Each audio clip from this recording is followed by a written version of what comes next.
جی بالکل جگہ بنا نہیں لیں گے، بنا لی ہے الحمدللہ ہم نے. جیسے گلگت بلتستان کے حوالے سے میں آپ کو بتا رہی ہوں تو وہاں کتنا زور ہے پیپلز پارٹی اور نون لیگ کے حوالے سے. بٹ کیا ہے کہ ہم ہر حلقے سے اپنا کینڈیڈیٹ کھڑا کر رہے ہیں. اس کا مطلب یہ ہے کہ یوتھ جو ہے نا چینج چاہتی ہے اور ڈیفینیٹلی وہ خود بھی آگے آنا چاہتی ہے کیونکہ ان کے پاس سولوشنز ہیں، ان کے پاس حل ہیں کہ آیا یہ چیز ہمیں دو، ہمیں یہ پاور دی جائے تو ہم ملک کو اس طرح سے کر سکتے ہیں. تو یوتھ کے اندر بہت زیادہ ماشاءاللہ موٹیویشن ہوئی ہے اور ہمارے ساتھ یوتھ بہت زیادہ کنیکٹڈ ہو بھی رہی ہے. اور آنے والے جو جنرل الیکشن ہوں گے پاکستان میں وہ انشاءاللہ ہم وہاں پہ بھی ہماری اکثریت میں جو ہے لوگ جو ہوں گے کینڈیڈیٹ جوان ینگ ہوں گے، کیونکہ ہماری جو پارٹی میں ہمارے شہید حیدر سیلوی صاحب ہیں وہ انہوں نے 70% نوجوانوں کو ٹکٹ دینے کا اعلان کیا ہوا ہے. تو ہم 70% نوجوانوں کو لے کر آئیں گے. اچھا ابھی میں ایک سوال آتا ہے کہ یہ آپ کے جو شہید ملک صاحب ہیں، حیدر صاحب ہیں، تو ان میں کیا ایسی خوبی ہے کہ عوام ان کی طرف راغب ہو جائے گی اور کیا کوالٹی ہے، کس طرح یہ لوگوں کو اپنی طرف متوجہ کریں گے؟ اچھا سب سے پہلے تو میں اپنا بتاؤں گی کہ میں کس وجہ سے موٹیویٹ ہوئی اس پارٹی میں آنے کے لیے. وہ اس لیے کہ وہ سچ، حق، سچ اور ایکچوئل جینین بات جو کہ آپ کہو گے کہ سامنے بندہ بیٹھا ہے، یہ مینیفیسٹو سامنے ہے، اس میں تمام مسائل کے حل بتائے گئے ہیں اور عام آدمی اس کو پڑھے گا، وہ دیکھ کے بولے گا. اور جو پاکستان کا حب وطن ہے وہ لازمی بولے گا کہ بالکل اگر ہم ایسا کر لیں تو ہم اس مسئلے سے نکل سکتے ہیں. بٹ وائی یہ باقی جو پولیٹیکل پارٹیز ہیں انہوں نے کیوں عوام کو الجھایا ہوا ہے؟ تو وہ جو سچائی ہے، وہ جو صداقت ہے شہید حیدر سیلوی صاحب کی، ان کی باتوں میں وہ جو سولوشن دیتے ہیں اور باقاعدہ کیلکولیشن کے ساتھ دیتے ہیں، تو وہ چیز ہے جو ایک ہے کہ ہاں آیا یہ ڈفرینٹ ہے. اپنا شہید احمد ملک صاحب جو ہیں، ان کے بارے میں ہمارے کافی لوگوں کی جو رائے ہے، عوامی رائے جو ہم نے عوامی سروے کیا ہے، اور لوگوں کی رائے مثبت ہے اور پازیٹیو انداز میں لوگ ان کے بارے میں بتاتے ہیں، ہم لوگوں کو تفصیلات بتاتے رہتے ہیں. تو ان کا رزلٹ بہت اچھا ہے. تو آنے والے وقت میں انشاءاللہ تعالیٰ ایک اچھے رہنما ثابت ہوں گے، اچھے رہبر ثابت ہوں گے. شاید پاکستان کی بھاگ دوڑ ان لوگوں کے ہاتھوں میں آئے. اور ابھی ان کے جو ورکنگ ہے وہ ابھی زیادہ ورکنگ تیز نہیں ہے. اچھا آپ سے ایک سوال ہے کہ آپ یہ بتائیے اسکول، کالج اور یونیورسٹی کے حوالے سے آپ جب جنگ کو لا رہے ہیں تو آپ کا زیادہ ہوگا، تو اس میں آپ نے کیا طریقہ کار اختیار کیا ہے؟ دیکھیے یوتھ صاحب نے اسٹارٹ لیا کیونکہ وہ ایک اسٹوڈنٹ پولیٹکس کے ساتھ آگے آئے ہیں. جس طرح سے باقی پولیٹیشینس ہیں انہوں نے زندگی کا آدھا حصہ گزارنے کے بعد ان کو خیال آیا کہ ہم پولیٹکس کر سکتے ہیں. لیکن شہید سیلوی صاحب اسٹوڈنٹ یوتھ پارلیمنٹ سے آفٹر اپنے انٹر جو ہے انہوں نے اسٹارٹ لیا.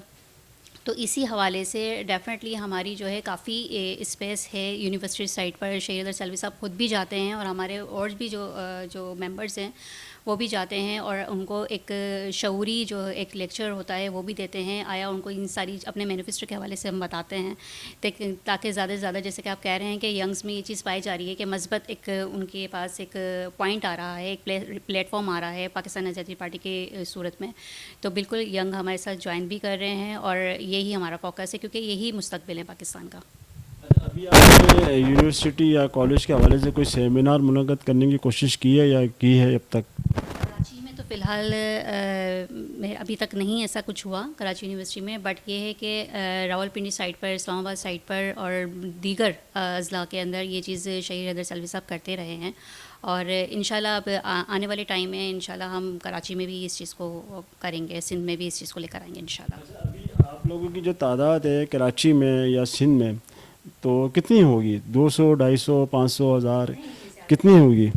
زیادہ ہے 200 ابھی 100 کاؤنٹنگس تو خیر کم وہ ہو گئی ہیں، ابھی تو عروج پہ چلا گیا الحمدللہ. آپ دیکھیں گے انشاءاللہ آنے والے وقت میں یہ لاکھوں میں ہمارا، مطلب 1000 تک تو ہے.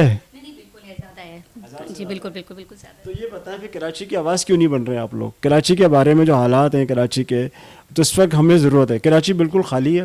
کراچی میں کوئی ہمارے پاس رہبر نہیں ہے، کوئی ہمارے پاس قائد نہیں ہے، کوئی ہمارے پاس کوئی سسٹم نہیں ہے کہ کراچی کی آواز اٹھائے سوائے جماعت اسلامیہ. لیکن ان میں وہ پاور یا وہ چیز عوام کی طرف سے راجو نہیں ہو. ان کے اپنے ممبران ہوتے ہیں اور یہ لوگ ہوتے ہیں. تو آپ نظریاتی پارٹی سے تعلق رکھتی ہیں کالج یونیورسٹی کے حوالے سے، تو آپ کیا چاہتی نہیں ہیں کہ ہماری تعلیمی معیار بہتر ہو؟ کیا آپ چاہتی نہیں کراچی دوبارہ روشنیوں کا شہر بنے؟ کراچی کے جو ینگ ہے وہ آخر اپنی آواز کیوں نہیں اٹھا رہے کراچی کے حوالے سے؟ اس کے حوالے میں آپ نے کیا اقدامات کیے اور آپ کیا کام کرنا چاہتے ہیں؟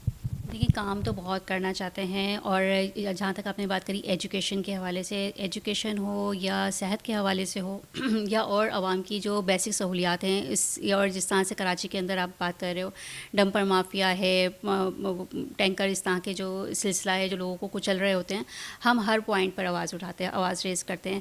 بٹ کچھ کیا ہے کہ ہمیں سوشل میڈیا کی کوریج نہیں ملتی نہیں ہے، چونکہ آپ کو پتہ ہے کہ موروثی حکومت اور جاگیردارانہ سسٹم سے ہم لوگوں کو ابھی تھوڑا سا اور اسٹرگل کرنے کی ضرورت ہے تاکہ ہم اس سسٹم سے نکل سکیں. اور یہی چیز وجہ بنتی ہے کہ ہمیں سوشل میڈیا پہ یا ڈیجیٹل میڈیا پہ اتنا زیادہ دکھایا نہیں جاتا.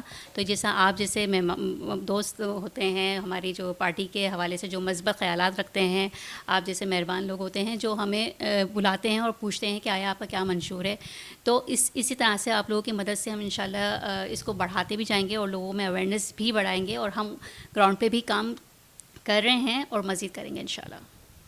ابھی آپ نے بہت ساری باتیں کی، ایجوکیشن کے حوالے سے بھی آپ کی بات ہوئی، لیڈیز ونگ کے حوالے سے بھی ہوئی، تو آپ یہ کارنر میٹنگ وغیرہ کرتے ہیں یا وہ بھی نہیں کرتے؟ نہیں، بالکل کارنر میٹنگس بھی ہوتی ہے، ہمارے تربیتی سیشنز بھی ہوتے ہیں. ہم اپنے جو ہے کہ کہتے ہیں جو ہمارے کارکنان ہیں ان کو ہم ٹریننگس بھی دیتے ہیں اس حوالے سے. چونکہ دیکھیں سیاست ایک ایسی چیز ہے کہ جس نے جب ہم نے آ جانا ہے تو اس کو ساری ڈپارٹمنٹ کو فوکس کرنا ہوتا ہے. تو ہم جب ہر ڈپارٹمنٹ چل رہے ہوتے ہیں، لوگ جو ہر ڈپارٹمنٹ کے ٹیچر کے حوالے سے لے لیجیے، سب میں ٹریننگس کی ضرورت ہوتی ہے. تو ہم اپنی جو کارکنان ہیں ان کو ہم لیڈرشپ کی ٹریننگس دے رہے ہیں، اور کارنر میٹنگس بھی ہوتی ہیں اور باقاعدہ آن لائن میٹنگس بھی ہوتی ہیں. یعنی کہ ہر طریقے سے ہم اپنے کارکنان کو انگیج کر کے رکھتے ہیں، ان کو سمجھاتے بھی رہتے ہیں، اور باقاعدہ ٹریننگ سیشنز ہمارے ہوتے ہیں. آپ کراچی بھی دیکھ رہی ہیں، اور آپ میرے خیال میں رہائش بھی کراچی کی ہے آپ کی غالباً. تو آپ یہ بتائیں، آپ کے جو شہیر حیدر صاحب ہیں، تو انہوں نے کبھی کراچی کا وزٹ کیا ہے، اور یہ کبھی انہوں نے کراچی کے بارے میں آپ سے کبھی ڈسکس کی ہے؟ جی بالکل، صرف کراچی نہیں، وہ سندھ بھر میں دورے ان کے ہوئے بھی ہیں، اور بہت جلدی کنٹینیوسلی ان کے دورے ہوتے ہیں.